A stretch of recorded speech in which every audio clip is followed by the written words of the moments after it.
तो फाइनली आप सबका सीएसआर नेट केमिकल साइंस का एग्जाम हो गया है और हम उम्मीद करते हैं कि आप सबका एग्जाम बहुत अच्छा रहा होगा।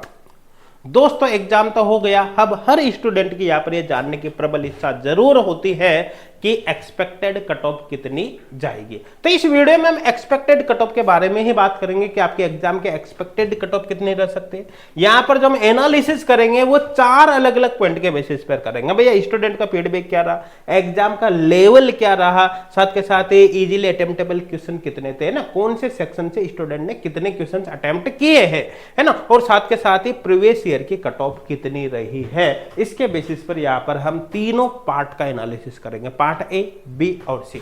चलो वन बाय वन देखते हैं। सबसे पहले बात करते हैं पार्ट ए की। देखो पार्ट ए का जो लेवल था इस बार इजी था, है ना, और जिन स्टूडेंट ने पार्ट ए पर ज्यादा फोकस नहीं किया, जिनकी केवल केमिस्ट्री पर कमांड था, उन स्टूडेंट की अगर बात करें तो मैक्सिमम स्टूडेंट ने यहाँ पर 6 से 9 क्वेश्चन अटेम्प्ट किए हैं, जो फीडबैक हमको मिला है उसके बेसिस पर।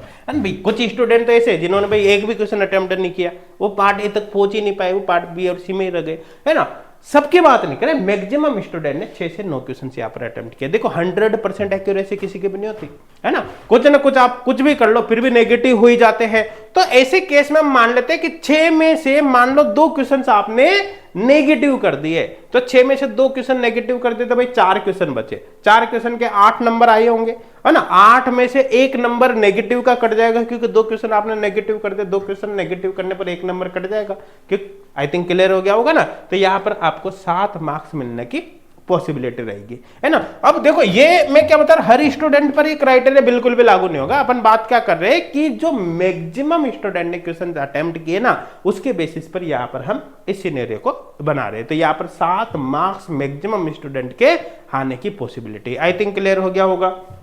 अब अच्छा एक चीज और है, आपके दिमाग में डाउट आ सकता है, जब 6 से 9 की रेंज ली तो फिर यहां पर 6 के हिसाब से कैलकुलेशन क्यों की, है ना। 6 में से 2 नेगेटिव हो गए तो 4 के अकॉर्डिंग यहां पर हमने देखा। क्यों देखा, वो इसलिए देखा क्योंकि जब कट ऑफ की बात करते हैं तो कट ऑफ हमेशा मिनिमम वैल्यू पर देखे जाते हैं, मैक्सिमम पर नहीं देखे जाते। अब अपन बात करें जो है पार्ट बी की। देखो पार्ट बी का डिफिकल्टी लेवल जो था वो यहां पर अपन देख सकते हैं कि मॉडरेट टू हार्ड था ओवरऑल, अगर देखें पार्ट बी को, ठीक है ना। और जिसमें इनऑर्गेनिक केमिस्ट्री यहाँ पर ज्यादा हार्ड थी, ऑर्गेनिक और फिजिकल थोड़ी सी यहाँ पर इजी थी, है ना। ये अगर बात करें यहां पर तो अब देखो ध्यान देना, इसमें अटेम्प्टेबल क्वेश्चन 25 to 30 रहे। ऐसा क्यों बोला, देखो 2 सिनेरियो यहां पर है। एक तो मैक्सिमम स्टूडेंट का जो फीडबैक है उसमें यही रेंज निकल कर आ रही है। दूसरा मैं यहां पर ये भी बता देता हूं कि आपको पता है कि पार्ट बी के अंदर टोटल 40 क्वेश्चन होते हैं, जिसमें से 35 आपको करने होते हैं, और जो 35 क्वेश्चन होते हैं वो ओवरऑल पूरे सिलेबस के क्वेश्चन होते हैं, है ना। तो पूरा सिलेबस लगभग मान के चलो आपको किसी भी स्टूडेंट का कवर नहीं होता, हर स्टूडेंट के कुछ ना कुछ टॉपिक छूट जाते हैं। तो कुल मिलाकर 35 क्वेश्चंस अटेम्प्ट नहीं हो पाते, आप कितनी भी कोशिश कर लो। हाँ इक्के दुक्के एक्सेप्शनली क्वेश्चन स्टूडेंट रहते हैं, उनकी बात देखो लगे, बाकी मैक्सिमम स्टूडेंट के 35 क्वेश्चंस अटेम्प्ट नहीं होते, ये मान लो, है ना। तो मैक्सिमम स्टूडेंट यहाँ पर 25 to 30 क्वेश्चन अटेम्प्ट कर पाए। और अगर मान लिया यहाँ पर भी 25 में से 4 क्वेश्चन आपके नेगेटिव भी हो गए, तो 4 क्वेश्चंस के नेगेटिव मार्किंग कर लो तो 2 नंबर यहां पर कट जाएंगे, और 25 में से 4 क्वेश्चंस आप हटा दो तो बचे कितने, 21 क्वेश्चन। 21 क्वेश्चंस और 4 क्वेश्चंस के 2 मार्क्स यहां पर नेगेटिव के हटा दो, फाइनली आपके 40 मार्क्स यहां पर बचेंगे, है ना। प्रत्येक क्वेश्चन यहां पर कितने, 2 मार्क्स का रहता है ना, आप जोड़ के देख लेना। तो 40 मार्क्स यहां पर पार्ट बी के अंदर आने की पॉसिबिलिटी रहेगी। अब बात करें पार्ट सी की। देखो पार्ट सी का जो लेवल था वो इजी टू मॉडरेट था, ओवरऑल इजी टू मॉडरेट था। डिफिकल्टी लेवल भी यहां पर आप देख सकते हैं। और पार्ट सी के अंदर चूंकि चॉइस बहुत ज्यादा होती है, 60 में से आपको 25 क्वेश्चन अटेम्प्ट करने होते हैं, और पार्ट सी इस बार काफी टफ नहीं आया, मतलब इजी टू मॉडरेट ही आया है। तो ऐसे केस में मैक्सिमम स्टूडेंट यहाँ पर 21 to 25 क्वेश्चन अटेम्प्ट कर पाए, है ना। अब मान लो कि 21 में से 3 क्वेश्चन आपके नेगेटिव भी हो गए, तो 18 क्वेश्चन पर, क्योंकि यहाँ पर प्रत्येक क्वेश्चन 4 नंबर का है, तो 18 क्वेश्चन पर 72 मार्क्स हो गए, 3 क्वेश्चन के 3 नेगेटिव यहां पर हो जाएंगे, तो 69 मार्क्स यहां पर आपके अचीव होते हैं। तो कुल मिलाकर अगर हम तीनों पार्ट को यहां पर कंसीडर करते हैं तो आपके मार्क्स बैठते हैं यहां पर 116। तो ये अप्रोक्सीमेट एक जनरल कैटेगरी के लिए अपन मान सकते हैं कि अप्रोक्सीमेट यहाँ पर 116 मार्क्स का क्राइटेरिया निकलकर हमारे सामने आता है। और ओवरऑल एग्जाम लेवल की बात करें तो इजी टू मॉडरेट है। पिछले अगर 2-3 एग्जाम की बात करें तो उनके कंपैरिजन में यहाँ पर लेवल ठीक ठाक था, मतलब कम था, ज्यादा लेवल नहीं था। 2-3 एग्जाम को कंसिडर करें तो उनके कंपैरिजन में इजी ही पेपर था, हार्ड पेपर यहाँ पर नहीं था। अब अगर अपन लास्ट 10 एग्जाम की कट ऑफ की बात यहाँ पर करें तो आप देख सकते हैं, तो कुल मिलाकर सीधी सीधी बात है। अच्छा, यहाँ पर जो जितने भी कट ऑफ लग रही है ना, वो जेआरएफ की कट ऑफ है, वो नेट की कट ऑफ नहीं, जेआरएफ की कट ऑफ है।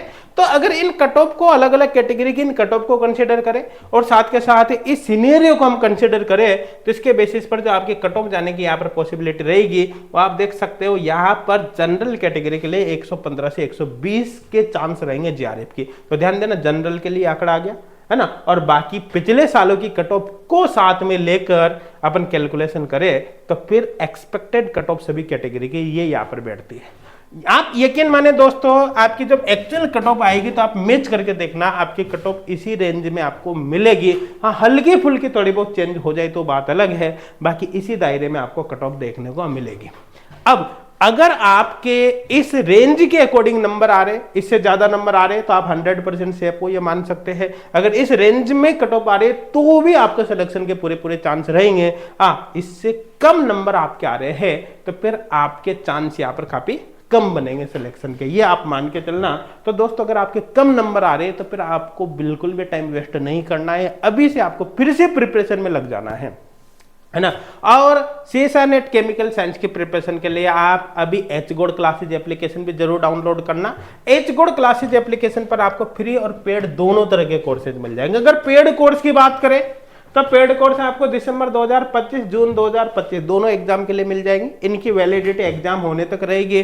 और कुछ स्टूडेंट ऐसे होते हैं जिनको फिक्स वैलिडिटी के लिए कोर्स चाहिए, जैसे 1 महीने, 3 महीने, 6 महीने, है ना, 12 महीने, या फिर मैं कहूँ 2 साल, तो फिक्स वैलिडिटी के लिए भी कोर्स ज्वाइन कर सकते हैं। इन कोर्सेज के अंदर आपको वीडियो लेक्चर, क्वेश्चन बैंक और साथ के साथ ही ऑनलाइन टेस्ट सीरीज अवेलेबल होगी और डाउट सॉल्विंग फैसिलिटी अवेलेबल होगी।